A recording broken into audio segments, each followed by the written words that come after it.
राज्यसभेची एक जागा रिकामी झालेली आहे, त्या जागेसाठी अनेक नावांची चर्चा आहे, तर तुमचं बी नाव चर्चेत येतं. आता चर्चा तर होतीये, पण तसं माझी काही इच्छा नाही. मी तुम्हाला सांगितलं की मी सर्वांसाठी इथं कामासाठी असणार आहे. योगेंद्र पवारांनी असं वक्तव्य केलं की 2029ची निवडणूक येत आहे, येणाऱ्या 3 वर्षामध्ये ती निवडणूक असेल, मात्र बारामतीकर जो पवार कुटुंबातला घटक जो कर्तृत्व सिद्ध करून दाखवेल, बारामतीकर त्याला निवडून देतील. एकीकडे तुम्ही मानताय की पवार विरुद्ध पवार ही लढाई पाहायला मिळणार नाही, मात्र योगेंद्र पवारांचं हे वक्तव्य कुठेतरी 2029 त्यांच्या वक्तव्याबद्दल मी काय बोलणं मला योग्य वाटत नाही.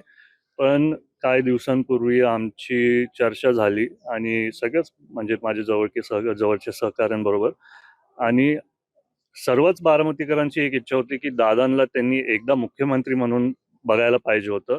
आणि आता वहिनी पण तसे खूप कष्ट घेत आहेत, तर मला वाटते 29ला वहिनीच उभा राहतील आणि वहिनी, आमची सर्वांची आशा आहे की ती जागा वहिनी मुख्यमंत्री म्हणून तिथं घ्यायला पाहिजे.